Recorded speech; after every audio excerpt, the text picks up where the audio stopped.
Hello friends, welcome to digital learning Guru. इस video series में आप यह जान पाएंगे वेबसाइट कैसे तैयार की जाती है, वेबसाइट को तैयार करने के लिए किन किन चीज़ों की ज़रूरत पड़ेगी, डोमेन नेम क्या होता है, इसे कहाँ सर्च करें, कैसे इसे ख़रीदें, स्पेस कहाँ लें, होस्टिंग कहाँ करें। ये सब चीज़ें जानने के लिए आप हमारे चैनल को सब्सक्राइब कर सकते हैं।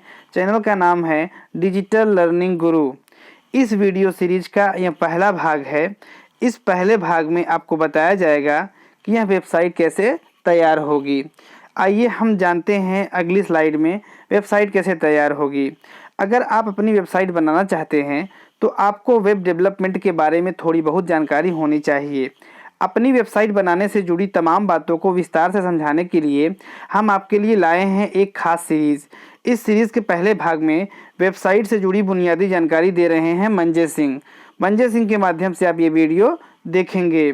अगर आप इंटरनेट पर अपनी वेबसाइट चाहते हैं तो सबसे पहले उसके लिए डोमेन नेम खरीदना होगा। डोमेन नेम सुनने में यह शब्द तकनीकी किस्म का महसूस होता है, लेकिन सीधे साधे लफ्ज़ों में कहें तो यह आपकी वेबसाइट का वेब एड्रेस होता है, जैसे कि google.com, yahoo.com, facebook.com।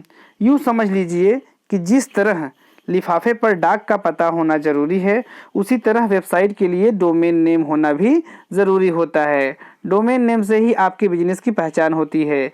अगर आपके पास आपका बिजनेस है तो उस बिजनेस के नाम से भी आप डोमेन परचेज़ कर सकते हैं। उस डोमेन को परचेज़ करने के लिए उसकी फीस के बारे में आइए हम आपको बता दें।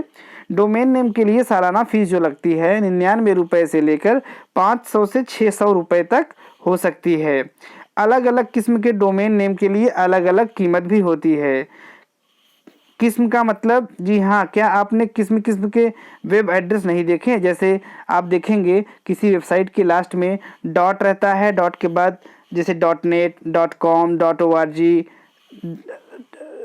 .in, ये सब आपके किस्म किस्म के डोमेन नेम होते हैं और इन सब का अलग अलग रेट भी होता है, अलग अलग कीमत भी होती है। ये उसके हिसाब से चलते हैं। तो डोमेन नेम में बिंदु के बाद जो डॉट आता है उसके बाद आने वाला जो हिस्सा होता है उसे डोमेन एक्सटेंशन कहा जाता है।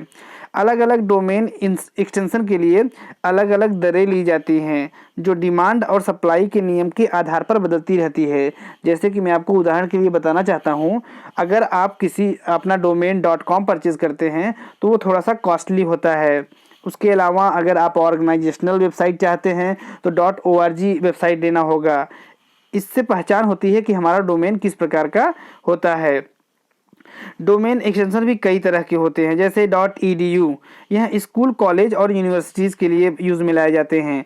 .gov, जैसे अगर आपकी वेबसाइट है तो वेबसाइट के अंत में .gov लगा होगा तो इसका मतलब ये होता है कि यह वेबसाइट सरकारी वेबसाइट्स है। और इसके अलावा भी आपके पास कुछ खास डोमेन्स हैं, जैसे कि .mil, जो कि मिलिट्री के लिए, सेना के लिए यूज़ में लाया जाता है।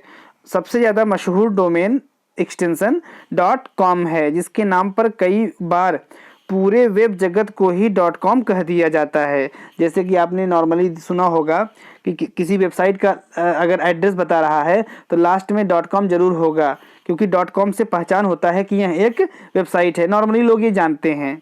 इसके अलावा अगर आप चाहते हैं कि आपकी जो डोमेन नेम है तो करीब आप अंग्रेजी के 63 अक्षरों की सीमा के भीतर रहते हुए, मतलब अगर आपका जो डोमेन नेम है वो 63 कैरेक्टर लंबा हो सकता है, बशर्ते उसके इस्तेमाल पर कोई कानूनी रुकावट न हो।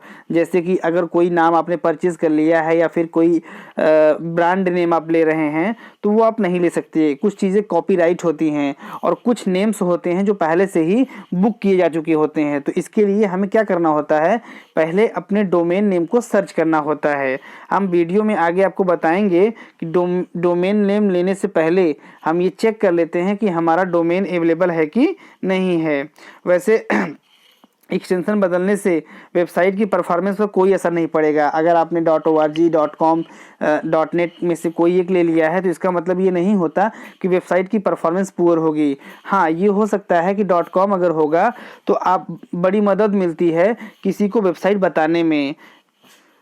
नहीं, अगर डोमेन नेम लेने पर मेरी वेबसाइट इंटरनेट पर आ जाएगी। कितने लोगों के दिमाग में ये प्रश्न आता है कि अगर हमने डोमेन नेम ले लिया तो मेरी वेबसाइट इंटरनेट पर आ गई, लोग मुझे जानने लगे। ऐसा नहीं होता, वह महज पहली सीढ़ी है। मतलब डोमेन नेम परचेज करना, खरीदना एक पहली सीढ़ी होती है वेबसाइट को बनाने के लिए। अभी तो आपको वेबसाइट बनवानी है और फिर उससे इंटरनेट पर रखने के लिए स्पेस भी खरीदना होता है। Thanks for watching. आप ये वीडियो मंजय सिंह के माध्यम से देख रहे थे। आप हमारे चैनल को सब्सक्राइब कर सकते हैं। आप इस वीडियो को शेयर करिए और अधिक से अधिक लोगों तक पहुंचाइए, जिससे कि लोगों के बीच में ये धारणा पैदा हो, ये जानकारी पैदा हो कि वेबसाइट कैसे बनाई जाती है। अगर हमारे पास छोटा मोटा बिजनेस है और हम चाहते हैं कि वो बिजनेस ग्लोबली हो जाए तो उसके लिए वेबसाइट बहुत ज़रूरी है। उस व्यक्ति के लिए ये सीरीज़ हमारी पसंद आएगी। सीरीज़ का ये पहला भाग था, इसके आगे और भी भाग लॉन्च होंगे।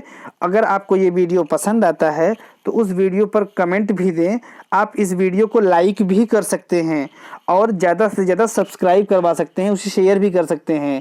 आप हमारे चैनल को सब्सक्राइब कर सकते हैं। हमारे चैनल का नाम है डिजिटल लर्निंग गुरु। धन्यवाद।